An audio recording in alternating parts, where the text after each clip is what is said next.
You're listening to the Global Countdown, first broadcast on the briefing on the 21st of August.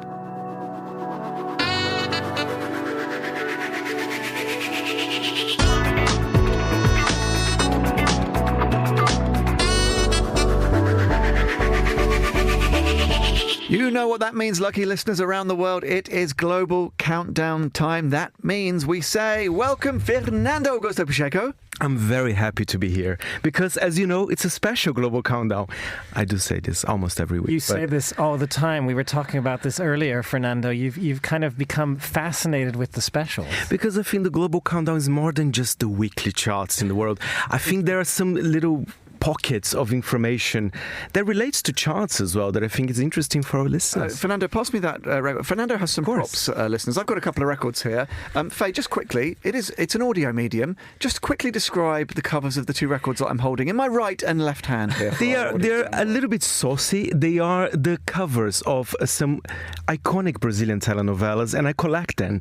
One of them has a man showing his buttocks, and then the other one is a beautiful lady in the tropical beach in the state of Bahia, for example. Also, she's fairly nude, but not all the covers are people nude. There's this one. She's just kind of, she's got a looking demure. She's got a kind of singlet on. So talk to me about telenovelas and the role of music in these, because it's really kind of baked into the very fabric of these programs often. Tell us why this is such a fascination, and maybe lead us to the first bit of music we're going to hear. Absolutely. So basically, if you're an artist in Brazil, at least in the 80s and the 90s, your career would make it or break it if you managed to get a song in a telenovela. Honestly, I'm not exaggerating. The power perhaps is diminished, but it's still quite relevant. I was talking to Chris this morning on The Globalist, talking about the relationship between Brazil and France. And I just pointed out that in the current telenovela, I have to say, there are 4 songs in French out of 15, which is quite a lot. And I think that's soft power. That's soft power from France in Brazil as well. So there's always interesting elements.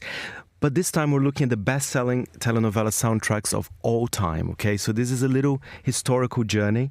We're going to start at number 5. And I think the author of the telenovela relates to the song so much, and I'll explain why. And number 5 is the soundtrack for Laços de Família in 2000, which is Manuel Carlos. And his telenovelas are very much about the dramas of very upper-class families in Leblon, a neighborhood in Rio. They're very specific, but it's very gentle. It's very bossa nova. And the song we're going to hear, it was the theme of this song, of this telenovela. It is Bebel Gilberto with So Nice, Summer Samba, soundtrack of Laços de Família. There would be very nice, someone to love me right. There would be very nice, someone to understand each little dream in me. Someone to take my hand, to be a team with me. So what's the vibe here? Is it like Copacabana 90210? Is this a sort of vibe? Yes, it's just Leblon, actually. Because Leblon is where is a very sedated neighborhood. And the main character of his telenovelas, all of them, it's called Helena. And it's usually a very wealthy lady, and there's she's divided between two loves. It's very beautiful to see. I mean, he does love Rio de Janeiro, the author, but not much happens in his telenovelas. Is that a good telenovela? No, but sometimes in this world we need some peace and relaxation. Well, they used to say that about Seinfeld, right? It's a show about nothing. Exactly. Didn't stop that from going. I was struck by that song being in English, by the way. Is that rare? Well, we're going to find out a little bit more in this ranking, because there are a lot of songs in English and French as well. It's not just Brazilian songs, it's very... But no telenovelas to listen to in English, I'm assuming. They don't dub them? Some of them they do, but they should do more. But now you wanted a Brazilian act, right? I mean, we expect some Brazilian acts in Brazilian telenovelas. Let's go back to 1978, and that's the telenovela Dancing Days. And, I mean, it's in the name. Saturday Night Fever vibes here? Yes, so very much so. And it's the story about Julia, a woman that was imprisoned for 11 years because she ran over a man who was escaping from the bank robbery, something like that. She didn't mean it. And oh, that's fine. But then he robbed the bank in the first place, so yeah, he should probably be blamed. I can't wait to hear this one. But then she becomes a disco diva, and, it's all good. We're going to hear As Frenéticas with Dancing Days. It's a girl group from Rio, and that's the main theme of the soap. Let's have a listen.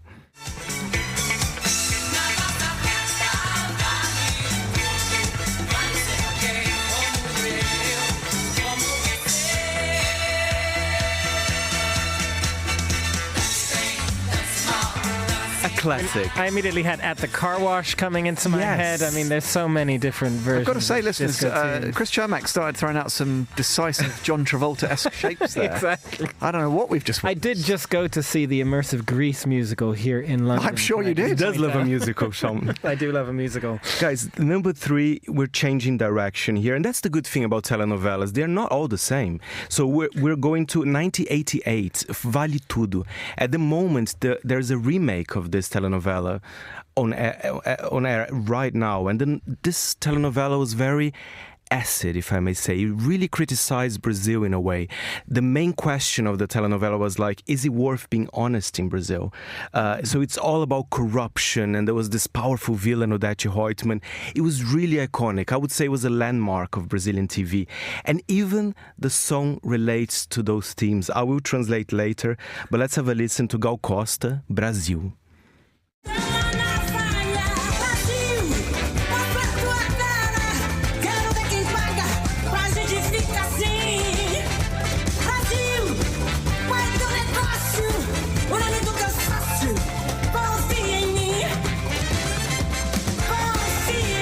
It's exactly what you guys understood. Brazil, show your face. We heard the Brazil. We don't need to translate that one But bit. it's like, show your face. My credit card is a razor. So he does talk about overconsumption in Brazil and how, he does talk about corruption as well, which is a problem. And that's why this telenovela was from 1988, but it's still very relevant. She's really spitting those lyrics out. Exactly. So is it kind of like Dallas Dynasty vibes, but for Brazil? In a way, but I would say it's a little bit more realist in a way as well. This soap was generally quite, as I said, it didn't age the story. That's why there's a current remake. Some people say it's not as good as the original. And is that interrogating contemporary culture and contemporary corruption and the same hypocrisies about We're back high society? to frustration. Yeah, We're still the same. And number 2, don't get confused, guys. I did say that there are some international artists, but there's a very interesting story about this one. That's the telenovela that I'm going to talk about is O Salvador da Pátria, which is also a telenovela with political connotations. It was about a very naive kind of man who suddenly becomes this town hero because he was involved in a political scandal. It also showed kind of the dark side of Brasilia. But the song from the soap opera, it is the Pet Shop Boys, Domino Dancing. I will explain to you guys later. Let's have a listen.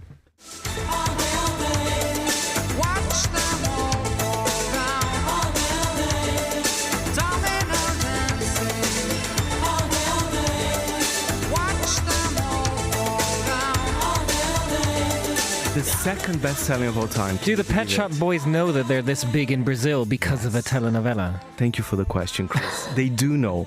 And in 2011, they released an album only for the Brazilian market called Party, where they had 16 tracks that were featured in Brazilian telenovelas. Amazing. So they are smart, and that's why they're so big in Brazil. Now, it's interesting. You and I, Faye, previously have bonded over our understanding and appreciation of the cultural significance of the Pet Shop Boys. I think coming from maybe slightly different directions, but they transcend, genres certainly, and now we discover geographies. Fascinating. They were one of the first things about the UK that I really, really loved from a young age, perhaps because I was watching too many telenovelas. Is there such a thing as too many? We think the answer is definitively yes. Nevertheless, Faye, you've brought us towards the top of the tree. So are you going to play for us now, was it the biggest selling ever? The biggest selling ever, and I was there. I was alive. I did buy it when it was released, but in CD, not vinyls. So I'm really sorry I don't have it here. The telenovela is called Rei do Gado, a King of Cattle, which again was a telenovela in the countryside of Brazil. And it did speak about land reform. It was quite serious, but quite emotional as well, about two family dynasties. And they were kind of king of cattle. I mean, they were deciding who is the biggest one of them all. Let's have a listen to this beautiful song by Zé Ramalho, an amazing Brazilian artist. And the song's called Admirável Gado Novo. Let's have a listen. Pode flutuar, não voam nem se pode flutuar. Não voam nem se pode flutuar.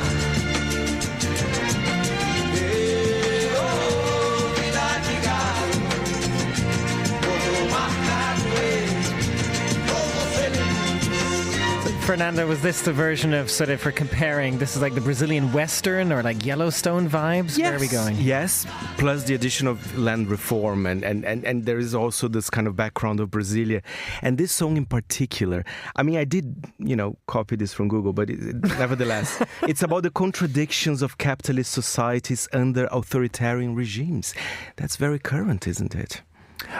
By what margin does that dominate the chart? Is it out there way on its own? A big margin. It was a success, and I think Globo understood at that time that, they usually have lots of urban telenovelas, but they went to the countryside and it connected with people. So they decided to do more and more in other regions of Brazil, not just Rio and São Paulo, and I think that's been a feature that still works today. Are there going to be offshoots of that one as well?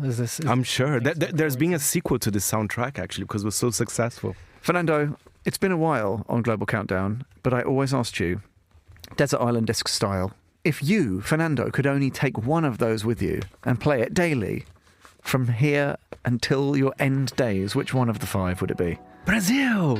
By Vale Tudo, for sure. I think it's choice. a powerful song.